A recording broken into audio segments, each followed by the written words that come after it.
Twitter, YouTube. We do have a Twitter. It doesn't get used much.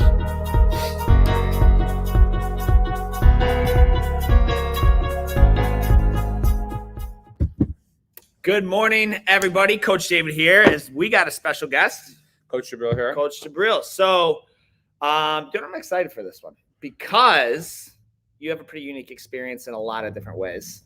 You are, how old? You're 19. 19. When's your birthday? June 29th. June. So you're about to be 20. So we got some really good questions coming in. If we do have any questions that you guys want to ask Coach Jibril, go ahead and put them in the chat. We will get to them kind of towards the end a little bit. But first, obviously, we do have some announcements. This podcast is, of course, sponsored by Professor's Choice. And a word on that, it's one of those things like you don't appreciate until you need it. Yeah. So like once you have once you get a staph infection or once you get ringworm, you're like, okay, like I actually like this. These wipes come in handy. Specifically, the wipes come in handy.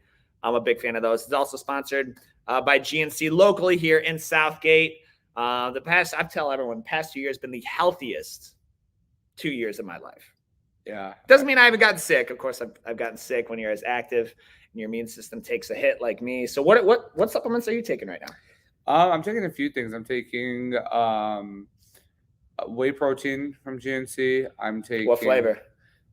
I mix it up, but we're using chocolate right now. Yeah, it's pretty much that's a go-to. It's a go-to. It's everybody could use it in their. Nobody in our family just drinks protein straight. We all put it in a smoothie. Oh yeah. Sure, like so frozen fruit or whatever. Yeah. Whatever. Yeah, we don't. I don't think anybody just drinks it with water, milk, shakes it, calls it a day. Okay. So yeah, we're all chocolate protein. I'm not taking any pre-workout because it doesn't actually work for me. You're taking the wrong stuff, bro. I took that like pump fuel. Honestly, my arm's still tingling from the pump fuel. Yeah. Like I like that sort of flush feeling, like when you feel and you almost get chills. You know what I'm talking about? Yeah. I mean, I was taking pre-workout every day when I was in Texas, training 3 times a day. Before jiu-jitsu? I had to. I was training 3 times, so I needed it. That was the only time I took pre-workout. So I would train at 12. Yeah. Then go back. What is Jibril on pre-workout in jiu-jitsu class look like? Like I'm not. I mean, those days I was taking creatine. That's when I started taking creatine every day. Glutamine. Ooh, so my recovery was good. Glutamine's good. Glutamine's a big one for recovery. Yeah. Huge. So we got a bunch of questions, and so I'm just gonna kind of get right into them, and then and we'll answer them, and we'll answer more as they come in the chat. So you are obviously you're about to turn 20. Yep. How old were you when you started jiu-jitsu? 5. Yeah. 15 years. So you've actually, what year would that have been? 07. So you've been training jiu-jitsu longer than I have. Yeah. So and we talk about this regularly. You have a pretty unique experience. I do. Right? Because like we've gone, I know what it's like to go from white to black belt as an adult. Yeah. But I no idea what it's like to be in a kids program, in a kids jiu-jitsu program. So what is that kind of what's your journey look like, right? For those who don't know, Jibril is he's the head of our entire kids program. So that curriculum, those classes, obviously like we work with him, but a lot of that, like what you see is his brainchild. So like, the conditioning, the takedowns, the competition team, we're coming up with a travel team now, right? Yep. That's going to be huge. For that. So that's and I think a lot of that is pulled from your experience as in a kids class. So tell us a little bit about that, what that was like for you, different stages. Yeah. Did you always enjoy it? Things like that. So my jiu-jitsu journey was a lot different because when I started training, there was an adult program and there was no kids program. So we had to actually go and ask to start a kids program. And I remember for almost a year. So you would just go watch Professor Muhammad train, and you would how long did you just sit and watch? I remember it being not long, but I think it was like 6 or 7 months. I would just go, and I was 4 or 5. That's like Scarlett. That's like little Scarlett coming in like, hey, sit right here and watch Daddy do I was class. not sitting right there. Yeah, she wouldn't sit right there. There was a small gym. There was no seating. Yeah, so it was probably if you took a single wide trailer and like put them end to end. Yeah. That's about That's it, about right? it. So okay. So I was walking. I do have one spot I remember is there was at the end of the gym, there were 6 cylinder punching bags. Yeah, I remember those. I would sit on top of those all the time. Wow. So like I remember I got yelled at by the coaches all the time, and my dad's like asked the coach for a long time to open up a kids program. Yeah. So when I started, it was just my family. There's nobody else in the program. So in the kids program, it was you. So there's a lot of people you won't know. It was me, Faddis, Coach Faddis, Mhm. one of our blue belts, one of our head coaches here. Yep. The head kids coaches. His name. I some other coaches. So Mustafa Zeki Youssef. I know them, but Yep. Mustafa Zeki. How's Zeki doing? Zeki's doing good. Yo, is he like planning on ever training ever again? He is, but he's always got some sort of injury going on. So How old is Zeki? Zeki 19? is 20 or 21. Bro, 21. he's got a big storm coming. Yeah. He knows Yeah. that, right? Yeah. Okay. All right. Yeah. Okay. Adam, Adam. Nazmi. Nazmi's came in and trained when we first opened. Okay. Adam, Nazmi, Ibrahim, Dino, Muhammad. So for those, I'm gonna state the obvious.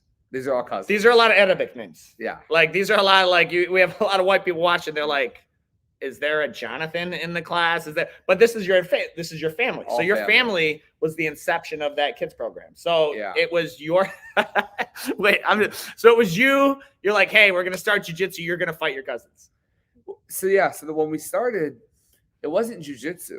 Like we did a bunch of, I swear it was like I have a very vivid memory of it being a conditioning program. So like we started, and you were 5. I was 5. Some of Okay. my cousins were 7, 9. Some of them were 10. And so I remember I was doing timed sprints. Yeah. Like he would pull his phone out and we would sprint and he would time us. Yeah. And then it would be like, how many push-ups? And I was like, a month in, I was like, where's the jiu-jitsu? But I think he was building up the program. I will just say I want to interject. So starting a kids program is a mammoth project. Yeah, It's absolutely mammoth. Like even when we had, like, you remember the first classes here, there would be like, it was you, me, Professor Muhammad, and like 2 kids. Yeah. And one would be like 4 and one would be like 9. And so for a long time we had like, that was it. It was just 4 through 12. Yeah. Like 4 through 12. And then like you would get like, hey, there are 12-year-olds my size. Yeah. Maybe not as big as I am, but definitely as tall as I am. So sure. like, you're like, it's kind of, there's this growing period. It's like you ever grow your hair out. Yeah. And like, there's this awkward phase of like, well, it's not short, I'm just about to hit but that it's not like, it's not luscious and long. And so like, that's sort of those growing pains that come with the kids program. So, and also I'll just add, you have to, and this is for our parents watching too, you have to set realistic expectations for your child, right? A 5-year-old only has so many developed motor skills. Yeah. So like if you're looking at some of our gray belts, like our in our travel team, competition team, and they're like 10, 11, it's not at all fair to compare the two. Yeah. It's not at all fair. So continue. If you compare a 5-year-old gray belt and a 11-year-old gray belt, it's not the same type of jiu-jitsu. Yeah. And they develop so much different. So I was definitely the guinea pig of our program because I think, my family lasted a lot longer than we expected them. Okay. So the only people all the people I named who are still training is me and Coach Faddis. Coach Faddis, yeah. Then there's another person who I was really good friends with. Which 2 out of 8 is pretty good. Like honestly, it was closer. I missed a few names. It was closer to like 15. Okay, 2 out of 15 is still pretty good. It's like 10%. Yeah. So and then, I was definitely the guinea pig. There was the IBJJF was growing, so there was no like other than white, yellow, orange, green. There was no other rings. So hypothetically, so wait, just for those so there are now 13 different kids belts. Yeah. And when you started, there were counting white 4. I guess I didn't even realize they were that new. Very. And so because here's what. Well, you tell me why did they add more kids belts? To slow kids down. It has nothing to do with because when they compete, all of the same colors compete together. It has nothing to do with competing and separating levels. It's just a kid like me will hit 12 years old and be maxed out at rank. So when I was 12, I had all the stripes and belts I could have earned. Yeah, because you earned essentially 4 belts in 7 years. Yeah. Which is still like it's like a block. It's a pretty long, it's a pretty long process. It's not like you earned 4 belts in 4 months. So but that's still, so now you're 12. You've reached the ceiling. Yeah. Like that's the highest you can go. You're not allowed to earn a blue belt according to the federation at 12 years old. Yeah. And still to this day it's 16, right? It's the year you turn 16. Yeah. Right. So you could 15-year-old. So but it's, I mean, like I got my yellow belt, I want to say under a year. Okay. So all my stripes, that's okay. I had 2 stripes when I went to yellow. And I just want to pause right quick. This is we know a lot of school owners. And so yellow belt, it goes white, all of the grays, and then yellow. And for those who are in our program, they're like, wait a second, I've been training at Metro a year. Where's my yellow belt? Yeah. Like Scarlett just earned her first gray. What gray is it? Gray white. I'm looking back at the ranks. Gray white. Gray white. Okay, which is like the first belt in about a year and a half. Mm-hmm. Like steady 3 days a week. So because it's very hard to gauge adult belts. It's even harder to assign it to a kid because of the age variance we just discussed. So I was also an active competitor. Yep. My dad firmly were, believed literally. I always competed, and I think that's a huge credit to my skills now. Yep. Because I would just go and compete. Oh, Coach Yahya started with us.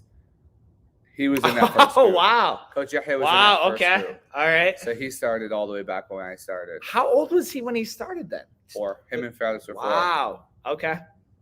So, yeah, I mean, so it's like when you get promoted that early, you think you're on top of the world, but then when you go compete at yellow belt, you get smashed. Yeah, a little bit different. So I went when I trained jiu-jitsu, I went through a lot of different phases. Phases where I was like, this is the best thing I've ever done. And then phases where I'm like, there's no chance you're getting me in that building. What was the age? What was the age in which you were like, this sucks, I'm not doing jiu-jitsu? So from 5 to 7, I was in love with it because I think I was just winning everything. Tournaments, matches.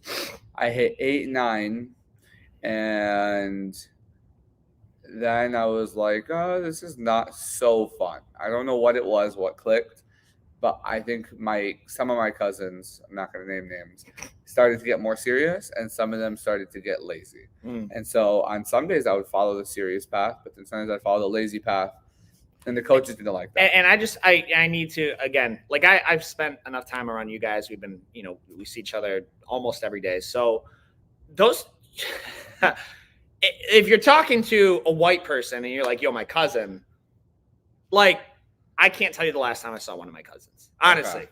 Like I got invited to a wedding, my cousin's wedding. And the last time I saw that particular cousin was probably his brother's wedding, like 4 years ago. Your cousins are, when you say cousins, it's practically your siblings. Like how often do you see your cousins? At that time, I was seeing them almost every day. Okay. So when he's saying like, follow my cousins, it's like, do I follow like my good big brother who's doing the right thing, going to class, or the one who's screwing out playing video games? Like, and so we that's weren't just training jiu-jitsu at this time. We were training judo. We were training with Jesse Bouchard. Okay. We trained judo with Jesse. We were training kickboxing with Tony. So we were. Oh wow, you guys are doing a lot then. We were doing a lot, and on top of that, I was playing travel soccer. Ooh. So we were not like, and this is all with my cousins. So like, we all got close. We grew up together. We trained together. So what he's saying is like, if you get in with one Arabic family, like you're pretty much like, it's a good chance you're going to get like 15 other people to join. Yeah. Okay. So you get what you get when it. Okay. All right. So I mean, we started training, but by 9, kids started to fall off slowly. Family members, people who joined, people I knew. So like, I'm 2 years in, and I think that number of 15 dropped to, I want to say 10. Just because some of the older kids are getting older, but everybody made it to orange belt. Everybody who I named, no, not everybody. Almost everybody made it to orange belt. Zeki did not. Zeki missed the curve. Okay. Zeki got unlucky. They added. So at the time, we hit yellow belts, our coach wasn't waiting for the federation and just started creating belts. So, okay, creating belts because, like, listen, It was just too difficult. it was too long, right? Like, I went 3 years without getting a stripe. I have a. I remember my orange belt third stripe. I got my second stripe 3 years later. I got my fourth stripe. And I got it at the water fountain. I was drinking water, and the coach came up to me and said, "Let me see your belt," and just threw a stripe on it. Yeah. It's been a few. So, like the reason, right? Like it's tough because to compare the two, kids need something to look forward to. Adult humans need something to look forward to. Yeah. I have adults knocking, like pounding me, "Hey, yo, coach, what's with my stripe?" Like, and it just takes time. Like it takes time. Like that's if jiu-jitsu has nothing else. It's like we're very stingy with our promotions because time to blast while disregard all of his other content. And, some of it's good. Some of it's eat the meat, spit out the bones. But he was like, the mats don't lie. They know how much you've invested. Yeah. They know how hard you've worked, and they will not give you anything you have not earned. Yeah, I agree. Like period. So with the kids, so he's sort of adding his own proprietary belts because like kids need to see some sign of growth. Like I can tell like an adult, like, "Hey bro, look, do you want me to just buy you a black belt off Amazon?" And like, will that make you feel better? Yeah. Like, true. So obviously not. So like, just put in the work. Who cares? Like, who cares? Just you're getting better. I think it gave me a huge appreciation. Me and Coach Faddis talk about it all the time. It gave us a huge appreciation. Understanding how to wait for things, but also like our adult delayed gratification. Our adult belts, I'd be okay spending a longer time at purple belt. I was okay spending 3 years at blue belt. Whereas like I was talking to some of the people here, and somebody was like, "Oh, I think I've been a blue for 2 years. I don't want to be blue any longer." And in my head, I'm like, it just doesn't make sense to me. I was a blue for almost 5. I was a purple for almost 5. I've never understood the concept of I don't want to be a belt for X amount of time. I mean, for brown, I can see that for myself because I have some goals in mind. But to me and Coach Faddis, it never made sense to us. Why put a time? Because of the way we were brought up from our training. When we were younger, everything I did was you have to wait. It was like, and if you asked a coach for a stripe when I was training, he would tell you he's delaying you 6 months from whatever you were going to get. It was like now, you're like, "Hey, can I have a stripe?" Or what do I need to do to get a stripe? As kids, if you're like, "Hey, are we getting stripes today? Or are you giving out stripes today?" Boom, delayed 6 months. It was that simple. It was very clear cut. So nobody asked for stripes. So like 2 kids were made the example of, they got pushed back, and everyone else was like, "Yeah, I'm not asking." So when I hear kids now ask about stripes, I'm like, man, I would never. Yeah, it's crazy. So delayed gratification is a big thing, right? It's a big thing, but I think it's important to, when you're talking about rank and talking about, I don't want to be here any longer. Okay, well, tell me, why do you deserve a purple belt? Because like I fought through all the ranks. Yeah. I know what a purple belt feels like. I know what a blue, brown, black belt feels like. So like I get it. You've been a blue belt for 2 years. Like why do you deserve a purple? Yeah. Like why? Well, because it's been a minute. Bro, there are people who are purple belts for 7-8 years. Okay, not necessarily in this gym, but like, so if you're winning everything, it's a different story. Yeah, if you're winning pans, worlds, nogi pants, like you dominate, like, and you're like, "Coach, yo, I've got like 15 major gold medals. What do I need to do?" Yeah. That's a different question. But if you're like, "I've just been here for a certain," like, that's not how life works. Agreed. That's not how, like, so you're not like, I'm not really a fan. I mean, we do it, but like, I'm not a fan of you've been here so many years, so you get a raise. Like, have you added more value to a company? Yeah. Like, have you produced results? If you haven't produced results or made a difference, you don't deserve more just for existing. Like, that's not how life works. Agreed. And so setting kids up for, you've been here long. You've been here long enough. Like, and that's what we tell parents all the time. Like, bro, I'm not going to like, we track attendance, but don't come to me at 50 classes and be like, "Hey, where's my belt?" Yeah. When I look at stripes and promotions, first thing we do is we check your attendance. As soon as we look at you and realize, hey, this kid's moving well. Yeah. That's the first thing. I'm not going to like randomly just look at your attendance and be like, "Oh, they've been here 100 days. Let's give him a belt." Yeah. There you go. That's not how it works. That's not how it works. If the coaches notice you're doing well, And then the coach will go and check your attendance. Some kids do well early on, and it's important that we don't get that confused, because what a lot of times happens in jiu-jitsu, and it's very common in kids, it happened to me, it happens to a lot of kids, is you hit this, you don't understand jiu-jitsu. So what you do is you're just aggressive and physical, and that'll get you by in jiu-jitsu very quickly early on. So I 100% agree with you. So you've got these two kids, and you take two of them. I'm starting on the wrong side of the screen, but I can't stop it. So you take two of them, right? And you got this aggressive one. He starts really high, and you got. I always look at Scarlett because I was the same way. She's just she's a sweetheart, right? She doesn't want to hurt anyone. She's here to have fun. Not really aggressive. The aggressive kid's gonna dominate.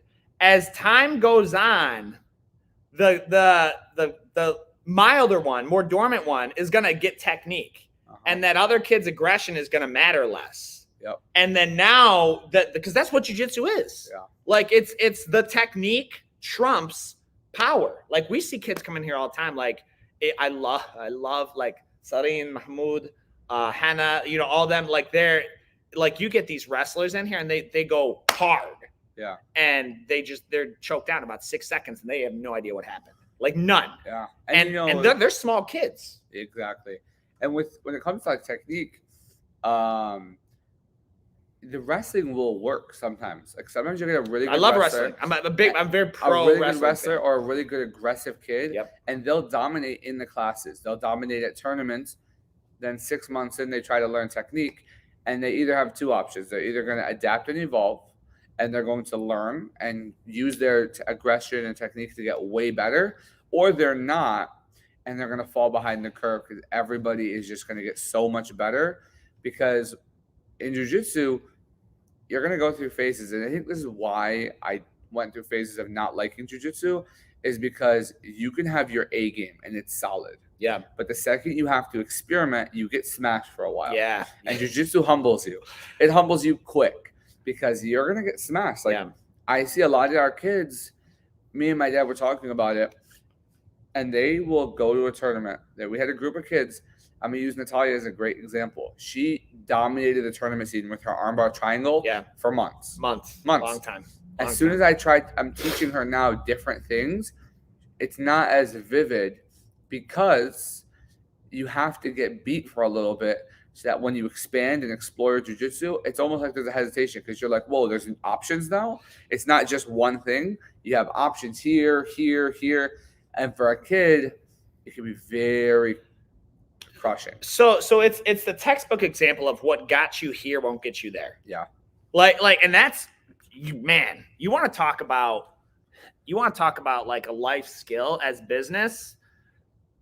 I always love when someone's like, I'm 32 years old. What's up, Coach Christian? Congrats to Coach Christian, by the way. Just had a son, right? What's your son's name? Elias. That's a sweet name. Congrats again, man. Congrats. So they, what got you? You want to talk about like someone who's like, I've been in business 32 years. That's awesome. Like, if you're still using the same marketing tactics from 1990, you're probably not doing great. So you have to pivot, you have to evolve, you have to stay current, you have to continue your education. The jiu-jitsu scene today looks far different than it did 10 years ago. Me and Coach Pandas at the Graphic Industries last weekend, we're watching. I didn't know what guard pulling was until 6 years in.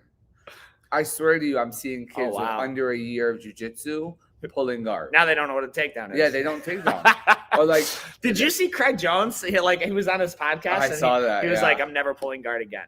I think it's a con. I agree. I think it's a con. I think he's getting ready to go to the ADCC. And he's like telling her, he went on record, I'm never pulling guard again. And so someone's getting ready to wreck him with a takedown, and he's going to pull guard and just heel hook. Like, I think it's a long con on his, but we digress. So we got so we got a lot of other questions. We're kind of touching some of these other questions. I want to get into this. So this is the big one. So how is jiu-jitsu? My personal beliefs on public, like I want to keep my kids out of public school. Because I went to public school. Yep. And so I know what public school looks like, and the influence is there, and the conversations there, and the peers there, and what that looks like.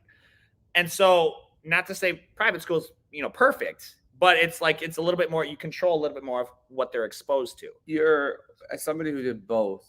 I did both. Yeah, same. Yeah. So you get a different, me going to private school all the way up to high school and then going to public high school. Yep. It's exactly It's better exactly what I did. foundation. So like when I'm hearing these kids talk about things that I shouldn't be talking about, kids who are talking about whether it's partying all the time, smoking, like it was so foreign to me, and so just I knew that wasn't right. Yep.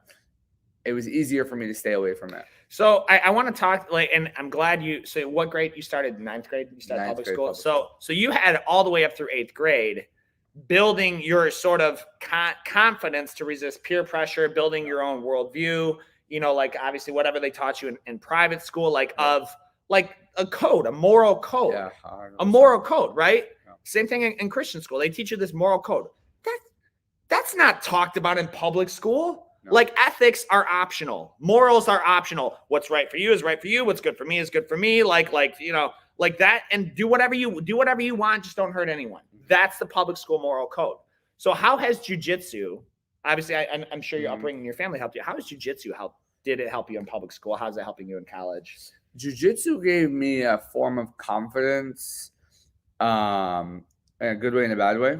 Jiu-jitsu gave me so much confidence that I didn't care what anybody else thought in terms of like, when I went to public school, my second year, I had some cousins who were considered like the really cool kids in school, and they were friends with them. So I was close with those kids, the kids who were like known by everybody.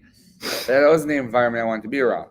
So I would always hang around with kids who weren't considered socially cool, whatever it was. So like, what if you had to assign a clique to nerds? Yeah, I was nerds. I am a big nerd, huge nerd. I believe jiu-jitsu is far more filled with nerds than bros, or than jocks. 100%. Like the jocks are making their way into it, but like that's an example of jocks come in and they'll dominate for a little bit until they don't, or they go with a high rank and they don't dominate. But okay, continue. Yeah, and so like my cousins see me in the hallways and they'd be like, "So you chose? Hang on, I just want to clarify. You could have been accepted with the cool kids." Yeah, and it wasn't like I was running, like I wouldn't hang out with them, but like when I would go to school, if I had my two choices, I'd go hang out with the kids who not many people knew. I'd hang out with All right, we're playing Naruto card, what I don't even know the card games. What game? Like, what did you have any time to like play? No, we didn't have much time in game. No, okay, all right. We had study hall, so yeah. Same at my other high school. It wasn't like I had cousins there, but all my friends are nerds. Everything. It's just I'd rather, like, to me, jiu-jitsu gave me the confidence to be who I want. Be around who I wanted to be around. I didn't feel like I had to fit in with anybody. That is so huge. And I like that even the way you worded it, like it gave me the confidence to choose your circle. Yeah. Like choose I saw this meme, and I hate that it was a meme because this is I swear to you, this is my mindset. It's like I used to walk into a room and wonder if people liked me. Yeah. Now I walk into a room and I wonder if I like them. Yeah. That is, I don't care who you are. I don't care how many Instagram followers you have. I don't care like your status. I don't care about your tax return. I don't care what your net worth is. I care about you as a human, and like how you treat people, and I'm going to evaluate you, and I'm going to decide whether you're someone I want to surround myself with. And there's tiers, right? Like whether I, want to like network with you versus whether I want to have you over my house are two different layers of circles, right? Yeah. So that's huge, man. And so what is it worth then? What is it? And this is sort of a rhetorical question. If you had to put a value on it, what's the value worth to a parent knowing that they can send their child anywhere who will not give in to any peer pressure of any type? It's like the value is huge. I don't know what I would put it, like how I would word it, but just being able to walk into a room, see kids doing drugs, smoking, whatever it is, drinking. I've been in multiple times. I've been people, they start drinking, and I have the confidence to just leave. Like I don't feel I should probably, I need to sit here because wonder how people are going to look at me. You know, it's like, oh, okay, you cool. You guys are doing this. It's not what I want to be around, because if you hang around people, you're going to become like them. I have a cousin who I've been trying to get him away from certain friend groups, and they believe, oh, as long as I'm not doing it, it's okay. As long as I'm not doing it, it's okay. But if you're around the bad company corrupts good morals. Exactly. And that goes for myself. Like I'm not. You can't go around fire and expect not to be burnt. I can't. Like I swear, I was in this group. Like, you know, I work with husbands. So I'm in a few different husbands groups, and this guy, like, actually, like, he was making the claim. He was making the claim that he could go to the strip club with his guys and not lust after any of those women. And I was like, bro, you're full of it.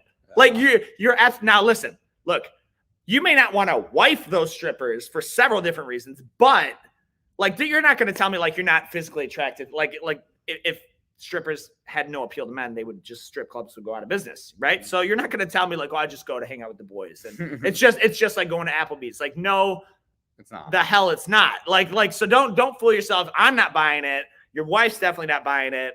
And so I really like that you talk about that confidence and you're like, I just don't need to be around these, but you choose your circle. Yeah. That's huge, man. That was something Jiu-Jitsu helped, but a big thing, I was brought up that way. My parents always surrounded me with like good people. They always made sure I was surrounded by good friends, and I always knew whoever I wanted to be friends with, my parents had to meet their parents. It's a big rule in our family. If I went to hang out with them anywhere outside of school, my parents had to know their parents. Not like oh, I know who they are. Like a sit down. My mom's gonna come in and sit down the whole time I'm hanging out with my friends. So what does that look? Honestly, what does that look like? So let's say you're 6, because I want to talk about this. Let's say you're 6. Yep. And you're like, hey mom, I just met. I'm just gonna throw out a random Arabic name. Isa is my buddy Isa. He's my best friend now. Okay, because you're 6, so you like someone, they're your best friend. That's how that works. So like what does that look like? What does Nancy do? So I'll use the example of how I met a very good friend of mine. His name is also Jibril, spelled the same way. Okay. It's very confusing our whole lives. All the way up till 8th grade, it was very confusing. So one of you can't just be called Jay? Like no, we both weren't compromising. And both our last names started with A. It was not good. So I was like, Mom, look at this. And I was like, look, hey, I just met Jibril. Me and him, I really like him. We're like best friends now. So I went up, she talked to him, and while my mom's picking me up, his mom's picking him up. So now they got to meet and they became close. At school pickup. At school pickup, at meetings. Does my mom schedule like an interview with the kids' parents? No, so or like a dinner date, or very involved in all of my elementary school life. Like she was on PTO, she ran the whole PTO. She was so she no desire to do that. Like she was huge. She was like any event there was, she was there. So everybody knew my mom. Man. Everybody knew who my mom was. So that was a big. There's value there though. Like honestly, their moms were the same. It's like his mom was the same. So his mom and my mom are actually still very close friends. Wow. And like how long was she on PTO for? I didn't know that. All the way up until my 4th grade. So kindergarten, 1st, 2nd, 3rd, 4th. So is she on the PTO for like ISA school, I think still. Yeah. Wow. Yeah. That's it. That's like one of those things where I have trouble. Like it would be cool. It would be good. I don't need to deal with all of the pain. No, like they would force me to resign because like someone would come in with some like, and I would be like, no, that's not how that works. Next, get out of my boardroom. Like leave. Yeah. Like I wouldn't put up with it. That's cool. All right. So she's very involved. And so that's how we selected my friend group. So we all split up as we went to middle school and high school, but we've recently like reconnected like all those kids I went to elementary school with. But that's cool. It's like they were a very good group of kids in elementary school, and they're still good kids now. So like I had a good base of who in my mind, where the bar was set. So I go to middle school. I did not like my middle school. So I only had acquaintances. I didn't make any friends there. But high school, I was like, Mom, what is this? We're not in Kansas anymore. Yeah. Like what you would not believe what I saw today. Like, I was like, who are these kids? Like, what? I can't bring any of these kids over. Like, if I went to hang out, I would never hang out with any of my high school friends in my own home. I hang out with kids I met, like, never. Yeah. Just absolutely. So my standard. And how many kids were you went to which school? Etzel Ford. Etzel Ford. And there's like 1,700 kids. 1,700. You wouldn't hang out. You wouldn't bring any of them to your house. One of them. One out of 1,700. I ran track with and went to middle school with, but it's a small number. So yeah, it's like my parents bringing me up, and jiu-jitsu, I was like very okay with. Not a big, also like you talked about earlier, I have a lot of cousins. So can I digress a little bit? Yeah. I just want to talk about this, and this is where you've only been the product in the schools. Yeah. But right now, I think I pay $5,000 a year. Yeah. For Scarlet School. Yeah. Public school is free. Private school is $5,000 a year. Mm-hmm. Public school, you find one good example out of 1,700. This is high. I understand this is high school, okay? But you could say, well, you you don't fool yourself into say, I'm going to send them to private school, or public school, K through 4th, because that doesn't really matter. And then we'll go to private school when things get gnarly. No, you need to build the foundation in private school. And it comes down to, as a parent, what are you willing to invest? Because I see you driving a brand new SUV who's paying, or a brand new car whose lease is $450 or $500 a month, but then you're going to tell me private school is too expensive. Yeah. Where are your priorities? So what you're effectively saying is your vehicle is more valuable to you than your child's development and future. Because not to go into my history, but boy, would it have been different if I hadn't I went to private school through 7th grade. Okay. And I didn't have the fortitude you did. I was literally like, I got to public school and I was like, this is what do you mean? I can wear denim? Like, what are you talking about? Like, this is sweet. And so I liked what I saw. I wanted to be part of it. I didn't have that confidence. And you've been training jiu-jitsu the whole time. So I didn't have that. I didn't have that sort of confidence to resist peer pressure. I will say I also had a lot of cousins. So like me and Issa were talking about this recently. It's like all of my mom's siblings had kids within 2 years. So we're all roughly the same age. So me, Mustafa, Yusuf, that helps. Muhammad, that helps. Zaki, Yeah. Arman Uthman, Abdrabboh, Noor, Moody, Mazen, and Isa. So that's 13 of us. Wow. So in the summers, I wasn't looking for external friendships. Yeah. I wasn't like, that makes a difference. I need to be close with these kids. Yeah. I need to be close. And I grew up with a family of 6 kids. Yeah. So I have siblings. So I never felt, I will say it was tough because you feel, I feel like I don't have any friends until you realize your cousins are actually friends and your siblings count as friends. Don't ever, anybody who's listening, if you're younger and you only feel like you're close to your family, that's considered friendships. Don't be a lot of times when I was younger, I was like, oh man, I feel like I have no friends, but I wasn't willing to get I wasn't willing to give up on my standards of who I wanted to be around. Yeah, I agree. So I was like, I have no friends. But then I was like, but I have a lot of good family members. It's the same thing. Facebook user, don't know what it says. If you aspire to be something, you should surround yourself with people reaching and achieving the same goals. Absolutely. Yeah. 5 people who are kind of driving towards the same thing. I think that's a huge portion of why why jiu-jitsu tied, because you're all in the same struggle. Yeah. The mats don't care what your net worth is, what your political stance is, what your religious views are, what your ethnicity is, where you came from, what city you were born in. Yeah. They don't care. They don't care. Nope. And so everyone's working towards the same thing. It's just as difficult no matter what your background is. Here we this is, I'm assuming, Susanna. I'm okay with Delilah in public school because it's like the real world socially. I'll 100% agree with that. I agree. It's a real, but Susanna, you're a good example of, I know firsthand how involved you and Eddie are. You're not sending her off to public school trusting that they have her best interest in mind. A lot of people, they're like, oh, they'll turn out okay. I went to public school. That's cool. I went to public school 30 years ago, so she'll be fine. It's not the same public school. Yeah. Like it's not.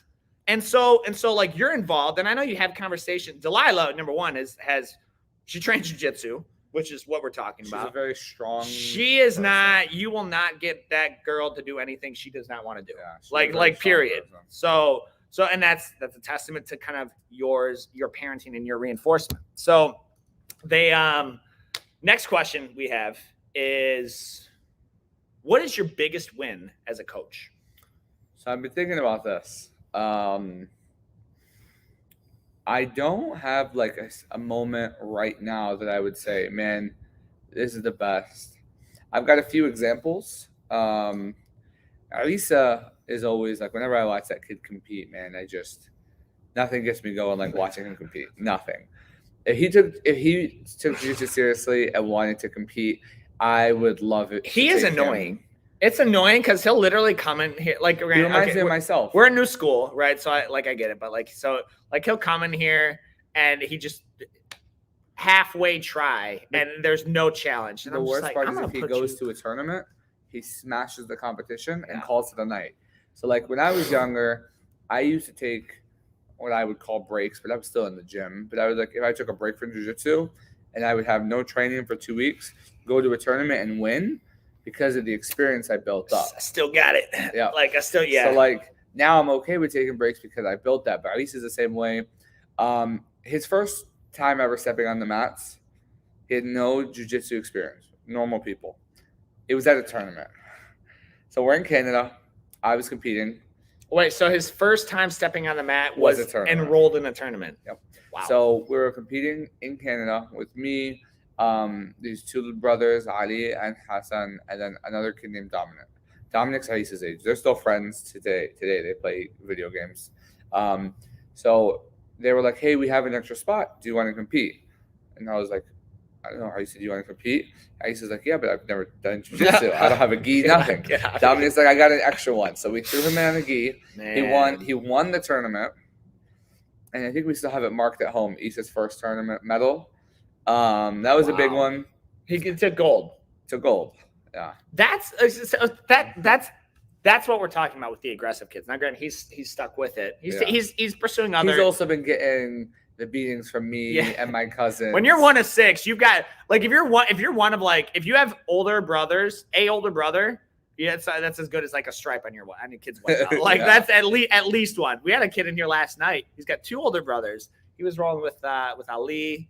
Actually, one of his older brothers, I think, is like almost a gray belt from 5 years ago. Okay. So he's got older brothers who know how to roll a little bit. Yeah. And so it's his first time on the mats, but like I was like, that's not your. it just kind of comes with the territory. Yeah, I would say another one of my biggest wins. It wasn't a what was win. What was the first one? I'm sorry. Isa. Okay. But the most recent win for me as a coach, it wasn't a victory, but it was Jackson taking silver at Kids Pants. That was a huge one for me. And not just the way Jackson competed, the way all the kids competed and came back. Because I mean, as a coach, it hurts to see your team lose. Mm-hmm. Sometimes I watch them and it hurts me more when I see them lose than when I lose myself. Yeah, I agree. I can feel that. So when we came back, none of them were discouraged. None of them quit jiu-jitsu. And all of them came back to me and said, Coach, what do we need to do to go back next year? That's sweet. So that was a big win for me. My biggest win as a coach, it's not a single one, but it's every time a parent comes up to me. I mean, for sure a win is when they're like, hey, remember when Evelyn Stitman had to use jiu-jitsu? And like, I remember Joe signed her out. He's like one of our first members. He signed her up. He's like, I was like, so what are you looking to get out of it? He's like, my daughter's pretty. My wife's pretty. I want my daughter to know how to defend herself. Like Joe's like, I got my wife covered, but she needs to know how to defend herself. I was like, dope, let's do it. Fast forward 2 years, I forget the exact situation. Someone tried to attack her, and Evelyn just like took care of business. Yeah, that's a huge. Anytime I hear stories like that, that's a huge win. Anytime another one I'm thinking of is Nico, little Nico, not Nico. I think his last name is Gray. Nico Gray, thank you. Yeah, so Nico Gray. Like when I hear that he's like when we were doing the citizenship, powerful words, and like he went out and like organized. They were in Walmarts, and he organized an aisle. Yeah. Like that's a win. You could be like, bro, that's petty. No, like the little things matter. Especially for somebody Little that habits matter. age, yeah. He's 5 or 6, 5 or 6. Yeah.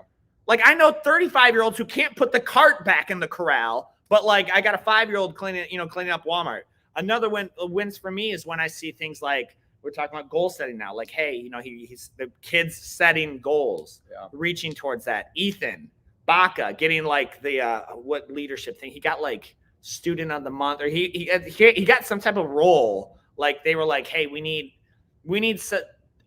a student to put in charge of other students, and they chose Ethan. Okay, like that's a win for anytime I see, because like look, jiu-jitsu is good. Yeah, jiu-jitsu self-defense, you'll need it, or at least the confidence that comes with it. You need to know it. I care more about the character that jiu-jitsu builds, and so when I see that in kids and things like that, that's from the kids. My other big, I wouldn't say it's a win so much as a motivator, is like when I have people come in here and women who have been abused, men struggling with sobriety, and they're now using jiu-jitsu and they're trusting us as coaches to help them with that. Yeah. And I see them win. 100%. Like that's like a I don't give a damn how many gold medals you have. Like when someone comes to me, they're like, Coach, it's 1 year today, sober. That is worth more than every other world champions medals combined. Yeah. So that's a big win. That's a big win. Those are my wins. So it's not like a big one. Because that's what matters to me. I will say the next biggest win is when one of our students comes to me and is like, hey, yo, coach, I got some rank. I think I want to open up an academy. Like that'll just be really, really sweet. And then the next one would be when I get to rank up our first black belt. Yeah. So it's going to be some time, but that'll be exciting. All right. So we got a few minutes. So I want to get these 2 questions in. Well, first I want to get this one in. Our word of the month is goal setting. Yep. What is your long-term goal? So I did what all the kids did during January, I was setting my own goals, long-term, short-term.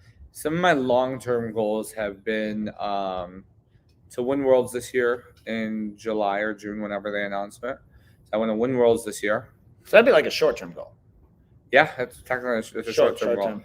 Big goal, but just short-term. Short-term goal, I want to win Worlds this year. A long-term, well, it's also going to be short-term, but I want to earn my black belt, my brown belt. Some of my long-term goals, I want to earn my black belt before I go into medical school. So I want to get my bachelor's degree. Okay, so you want to go into med school. Yeah. For this is an area where I just have to listen, because I'm not the med term guy. I did not know what I wanted to do for a long time. I know I enjoy working with athletes. One thing I really enjoy is working with kids and adults who actively are gearing themselves to sports. I actually didn't want to go into the medical field. It's not what I wanted to do at first. Really? I didn't want to, because I was like, I'm not going to go to school for something just because there's money in it. There are shorter, easier degrees if I want to do that. Yep. I can become an engineer, work at Ford, make good money in 4 years. But I wanted to do something I enjoyed. So I took a semester off. I trained jiu-jitsu full time. And while I was training, I was like, I don't want to open a gym just yet. I probably won't, maybe for a long time. But I do want to work with athletes. So what's the next best step? So I researched some good careers on ways I can work with athletes. And so what it is, it's sports medicine. Pause. How'd you research? YouTube, Google. Okay, pause. 2 greatest search engines right there. I'm just going to throw this randomly out there. When you're like, hey, I want to do something, YouTube and Google. How do I turn 1,000 into 5,000? Yeah. Google, how do I turn 5,000 into 10,000?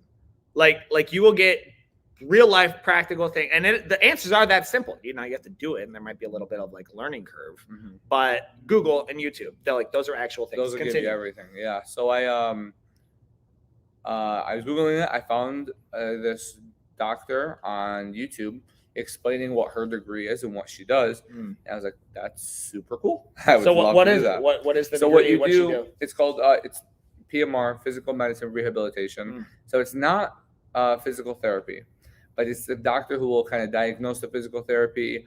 It's like you know how every professional sports team has a team doctor. Yeah. It's that. Oh, okay. So it's like a team doctor. And now with that degree, you can either be a team doctor. I wouldn't want to because it's too much traveling, or you can open up a clinic somewhere and do a clinic like that, or work in a hospital, and all the athletes who come in, any athletic related injuries, you help them fix it. You do minor surgeries, I believe, and little things like that. That's cool. Yeah. So I also want to get married before I go to med school. Okay, pause. I'm gonna be the generic white boy here. What do you mean you want to get married before you go to med school? Shouldn't you just like? I mean, you got 11 years. The average marriage age in America is like 30. So why do you want to get married? It's just crazy to hear that number. It is it is wild to think that a lot of the peers. Speaking of which, it's not working out. So speaking of which, like a lot of my peers, like they got married 2 years ago. I'm going on 13 years of marriage. Yeah. So like in Arabic culture, it's common to get married younger. Sure. I want to get married younger. I have no plans on waiting till I'm in my late 20s. If I get married by 25, I know I'm late. So okay, wait a second. Now define late. So I'm just gonna ask what I know everyone else is thinking. If you put an age limit on marriage, aren't you putting love in a box? There's the reason I put it in quotes. Love in a box.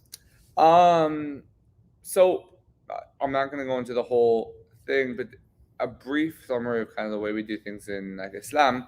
You don't date. So like there's no dating period. I don't go out into the world. I find a girl, I date her, and then once I realize I like her, then go talk to my family.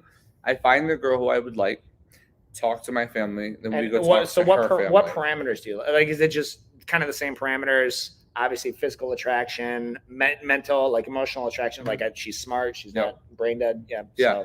So. They have to have like Islam is an important thing in their life as well. Yep, absolutely. So yeah, and it's the same way anybody else would find a girl who they would be interested in for dating, except we don't do the dating portion. We just jump right to engagement. So we believe that you learn to love someone. You don't start loving somebody. You don't fall in love with them. Yes, you don't. It's not like love at first sight. Where like, oh, I love this person just because I met them just right now. I mean, were you deeply in love with Amanda the first time you saw her? Or was it honestly, like there was something special about Amanda. First off, she's hot. If you've ever seen her, Amanda's great looking. So, but it is like those country songs. Mm-hmm. If you ask her, like she's probably watching this blushing right now. She doesn't think she's hot, which I don't like hot chicks who know they're hot. Like there's a word for that. It begins with a B and ends with an itch.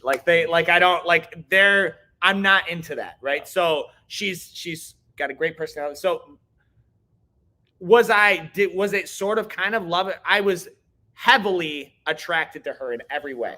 So that, to answer your question, that led me to pursue marriage. That will not get you that emotion, that sort of fuzzy feeling is not enough to get you through 4, 5, 6, 7 decades of marriage. It's not. So, I mean, that's the way we do it. We get engaged, and then our engagement period is where we would do our dating. It's all supervised, but it's where you do dating. So everything, you don't do anything physical before marriage, but in that dating period you go out.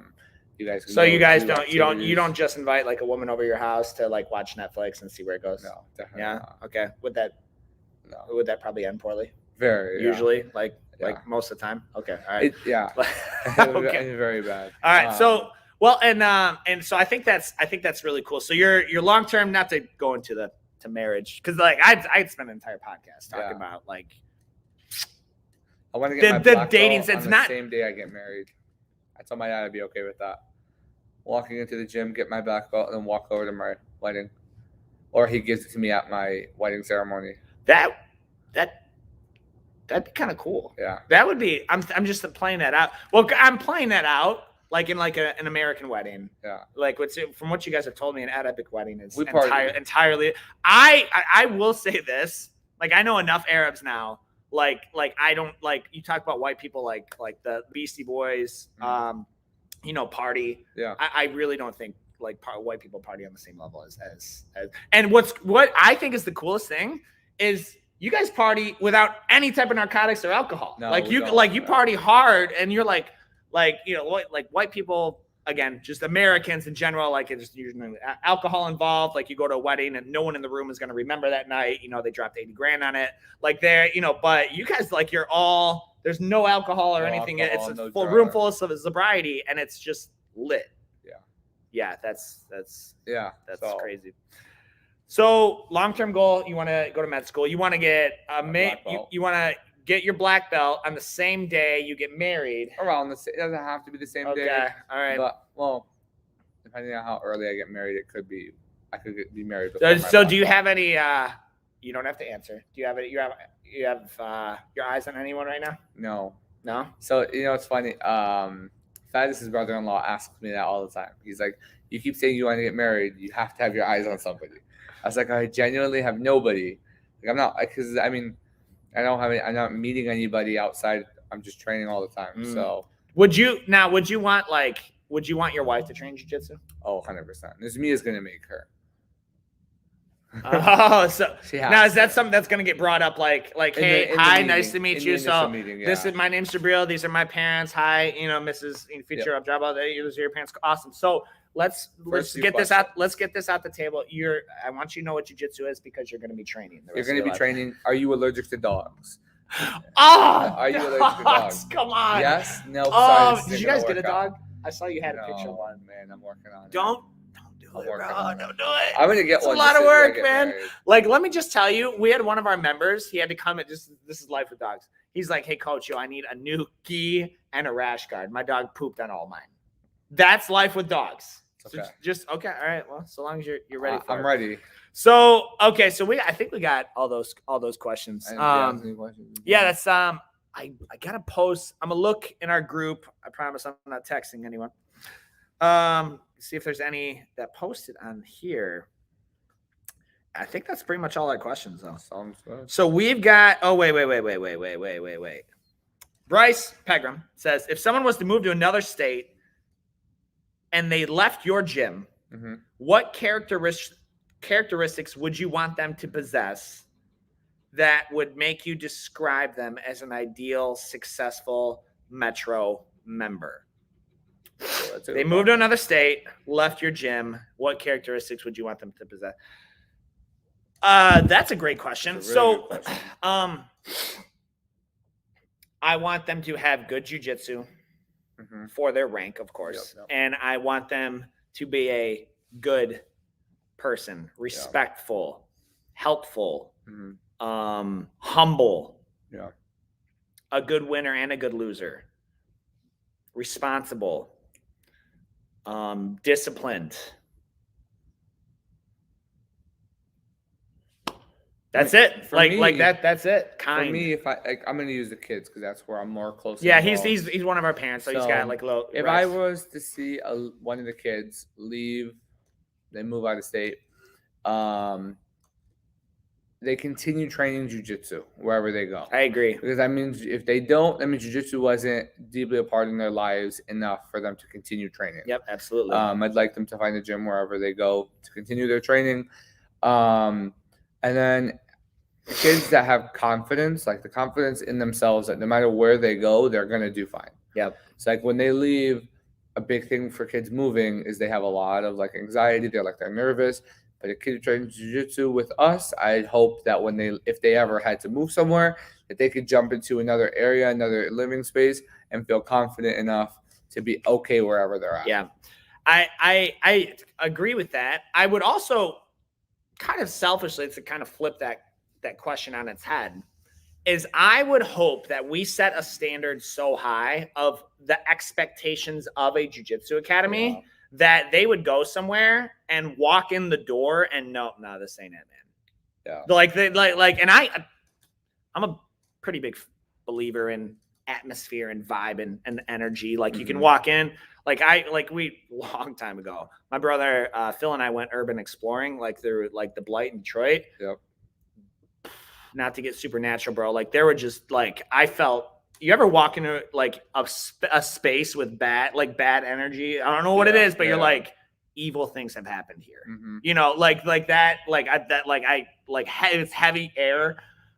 That's the opposite, right? Like you want to walk in and be like, oh, this is good vibe. This is good people. Like I want them to know, like they have an expectation of what they expect from the coaches, what they expect the team, how they expect them to work, and have them be like, you know what? Thanks, you know, for whatever. Try it out. This ain't it though. You know, we're gonna keep looking.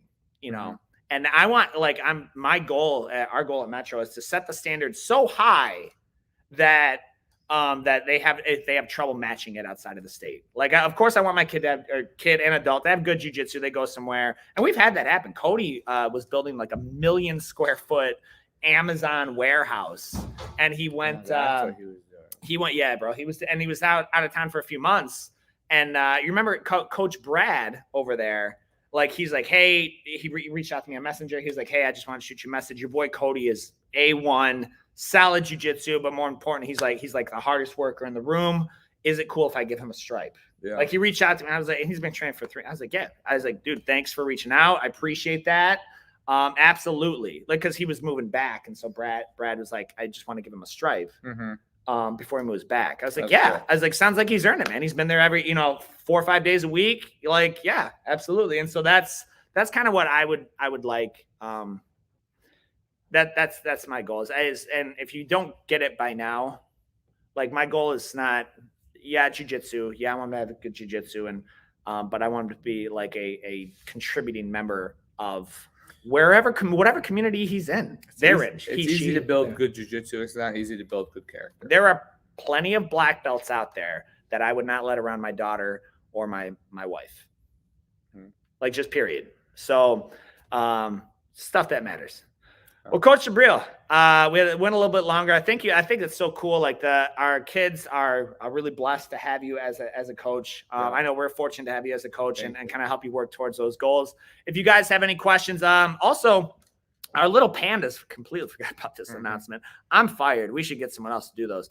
Our Little Pandas we're launching pre-registration for that. That starts ages 3 and 4. So right now our little line starts at 5, ages 3 and 4, and you're teaching that class, right? No.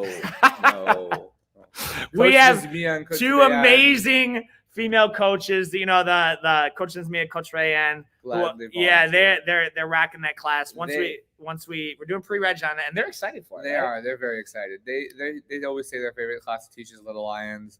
So when they heard about the Baby Pandas, which they are voting to change the name. They want Baby Pandas. They want Crazy Cubs, but the goal is like you don't want your kid to be crazy. Yeah.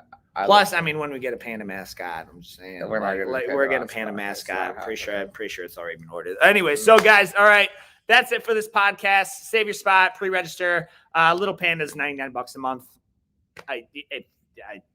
You're not going to do anything else for $99 a month. So as always, we'll see you guys on the Mets.